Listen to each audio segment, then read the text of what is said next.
La Côte d'Ivoire peut-elle encore tabler sur l'idée d'un parti présidentiel unifié? La RHDP, qui regroupe le RDR, d'où vient le président Alassane Ouattara, et le PDCI d'Henri Konan Bédié, est encore en proie à des turbulences. Pour en parler, avec nous sur ce plateau, notre confrère Théophile Kouamouo. Bonsoir. Bonsoir Patrice. Alors, la lune de miel semble terminée. Tout avait pourtant bien commencé. En septembre 2014, on plante le décor avec l'appel de Daoukro. À l'époque, Henri Konan Bédié appelait ses partisans à voter Alassane Ouattara pour tourner la page Laurent Gbagbo. On se remémore cette séquence et on revient. Regardez. Devant la nation rassemblée, sans détour, sans trahir les décisions du 12e congrès du PDCI-RDA, je donne des orientations fermes pour soutenir ta candidature à l'élection. Voilà, entre-temps, le parti unifié est devenu une machine à gagner qui a raflé la mise à la présidentielle, au sénatorial. Alors de prime abord, Théophile Kouamouo, la décision d'y aller, chacun de son côté, c'est suicidaire? Disons que le RHDP, ça n'a jamais été la maison du bonheur. Les relations n'ont jamais été tout à fait apaisées. Il y a l'affichage et il y a la profondeur des complexités au sein de cet attelage politique. Parce que le RHDP, ça commence en 2005. À l'époque, Laurent Gbagbo est président. Le RHDP, c'est une alliance de circonstances qui est créée justement sous la pression de la France. Jacques Chirac est président à l'époque. Il s'agit finalement de parachever de la rébellion armée qui occupe la moitié du pays par une sorte d'alternative civile qui consacrerait finalement cette sorte d'alternance par petits bouts, parce que le pays a été conquis par le RHDP et les rebelles de haut en bas à travers le moyen des armes et les moyens politiques. Et vous avez parlé de machine à gagner. En réalité, le RHDP est un affichage qui permet finalement de s'abstenir de recourir à la glorieuse incertitude des urnes, parce que depuis plus de 10 ans, la scène politique ivoirienne, elle est verrouillée, plus que conquise. Donc tout le monde se tient alors, d'une certaine manière, ou pas? Je pense qu'en ce moment, c'est plutôt Henri Konan Bédié qui tient le bon bout, dans la mesure où finalement le RHDP s'est organisé autour de 3 hommes, grossièrement, parce que en fait, il y avait des petits partis politiques qui, depuis, ont quitté l'attelage. D'un côté, Guillaume Soro, le chef des rebelles, sans qui rien n'aurait été possible.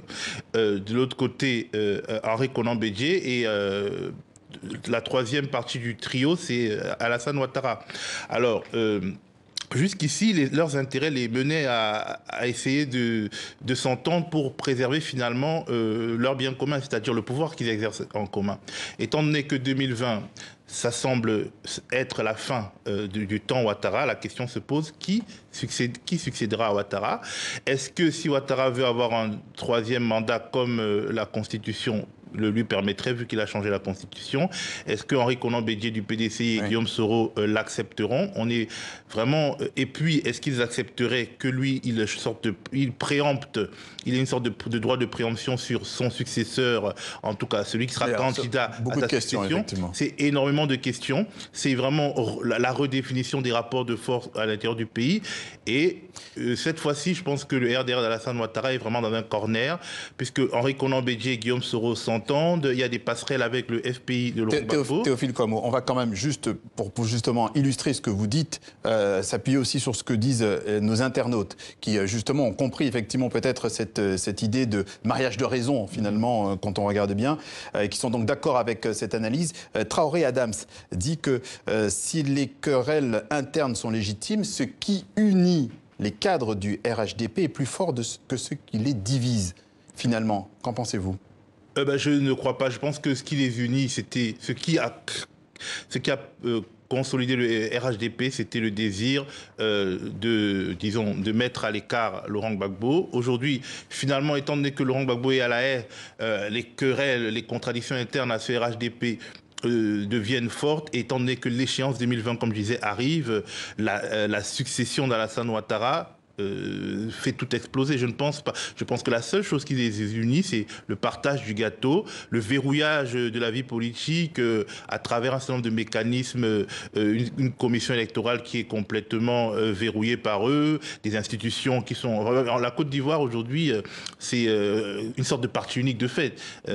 Mais les différents acteurs de ce parti unique de fait, ils sont de plus en plus gourmands et les uns veulent empiéter sur les autres. Et à un moment donné, la contradiction est telle que ça ne peut pas continuer comme ça. Il faut qu'il y ait un chef. Il y a pas, comme disait Laurent Gbagbo, je crois, le fauteuil présidentiel n'est pas un banc. Donc à un moment donné, il faut qu'il y ait un chef. On a l'impression quand même que justement certains personnages en Côte d'Ivoire, comme le président de l'Assemblée nationale, Guillaume Soro, assument finalement une position. Voilà, on a un peu l'impression qu'on n'en a plus, on n'est plus totalement lié par ça. On a vu ce qui s'est passé avec cet enregistrement clandestin où il disait un petit peu ses doutes au niveau de l'attelage. Il a eu ce tweet. Peut-être que vous voyez voilà, ici où il dit donc les réunions sont aussi importantes, on enregistre les gens, la politique c'est vraiment la politique, ce sont ces mots. S'il y a des regrets, entre guillemets, par rapport à cet enregistrement, ils sont du bout des lèvres en fait.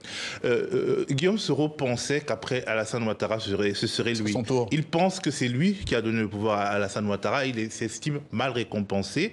Il sait très bien que ce n'est pas lui qui est le candidat d'Alassane Ouattara pour la succession, donc il n'a plus aucun intérêt en réalité à rester rien à perdre. Il n'a plus rien à perdre et il a de la ressource politique. Il essaye de créer des alliances avec Henri Konan Bédié. Il essaye de draguer une partie de l'électorat de Laurent Gbagbo, sachant que lui-même, il vient de cette famille politique à la base. Et puis, il se sent tellement humilié qu'aujourd'hui, il se dit il va tenter le tout pour le tout. Il est difficile d'imaginer comment Alassane Ouattara peut ramener Guillaume Soro à la maison sans pour autant lui donner une place centrale dans le dispositif post-2020, ce à quoi il s'y refuse manifestement. Oui. Donc ça veut dire qu'aujourd'hui, et certains internautes estiment que tout ça est pour eux monté en épingle dans les médias. On va voir ce que dit David Foll, qui dit que si rien ne va entre le RDR et le PDCI depuis longtemps, comment justifiez-vous qu'ils ont mené autant d'élections ensemble? Donc ça revient à ce que vous disiez tout à l'heure, finalement un mariage de raison. Est-ce que les deux camps se tolèrent et est-ce qu'ils vont encore se tolérer longtemps? Le moment de vérité est arrivé. Qui deviendra président en 2020? Alors, en Côte d'Ivoire, maintenant, c'est un ticket. Il y a le président et le vice-président, un peu comme aux États-Unis. Je pense qu'Alassane Ouattara est favorable à un ticket dans lequel il y aurait un PDCI Ouattara compatible et un RDR.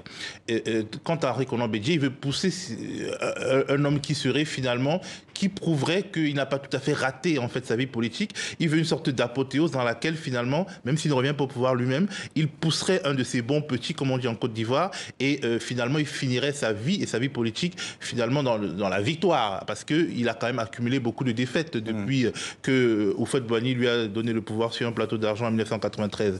Donc les deux hommes quand même, et les deux hommes, il y a d'énormes contentieux entre eux, des contentieux historiques. Henri Konan Bédié a souvent des phrases ambiguës sur l'élection, la deuxième place qui lui aurait été volée en 2010, ce qui supposerait plein de choses. Est-ce qu'il y a un accord entre les deux, tacite ou réel ou supposé? À mon avis, l'accord tacite, c'était je te soutiens en 2015 et tu fais la passe en 2020. Voilà. Mais je pense que Alassane Ouattara n'est pas en mesure, ni dans l'état d'esprit, ni en mesure en réalité de respecter un tel accord. Le RDR, au-delà du parti de Ouattara, il y a le clan d'Alassane Ouattara. C'est un clan politique, mais c'est également un clan économique. La famille la plus proche d'Alassane Ouattara a des intérêts économiques à faire valoir.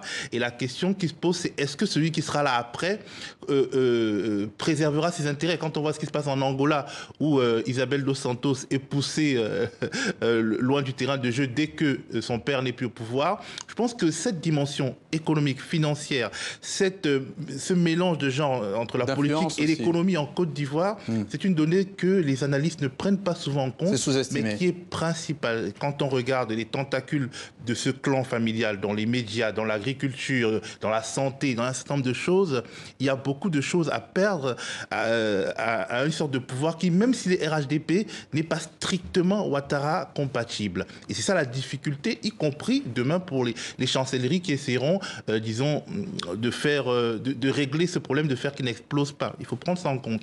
Et il faut aussi prendre en compte l'opposition en Côte d'Ivoire, parce que finalement, le RHDP, c'était une formidable machine à détruire toute opposition. Mais ça ne peut plus tenir, parce que le PDCI d'Henri Konan Bédié se souvient que le jeu n'est pas clair, que la commission électorale est verrouillée, que les règles électorales sont faussées. Et sachant qu'il a plus à gagner aujourd'hui que le RDR à ouvrir le jeu, mais il commence à avoir des revendications de ce type, des revendications sur l'ossature institutionnelle de la Côte d'Ivoire, qui n'est pas fair and free, comme on dit en anglais. Est-ce que vous avez l'impression, vous, en tant qu'observateur, que Alassane Ouattara, il va se tenter un autre mandat ou pas? À mon avis, il n'a pas les moyens politiques de tenter un autre mandat. Il n'a pas des ressources politiques additionnelles. Avant, il avait Soro avec lui. Soro n'est plus avec lui, pour le dire franchement. Henri Konan Bédié non plus.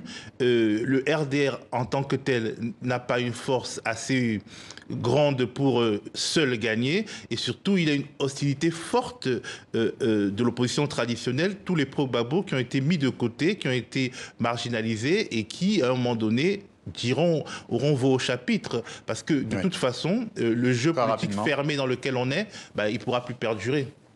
Merci. Les précisions de notre confrère Théophile Kouamouo autour de cette séquence interactive. On en parle. Merci en tout cas à vous. On en parle, revient dès la semaine prochaine avec une nouvelle thématique. Merci.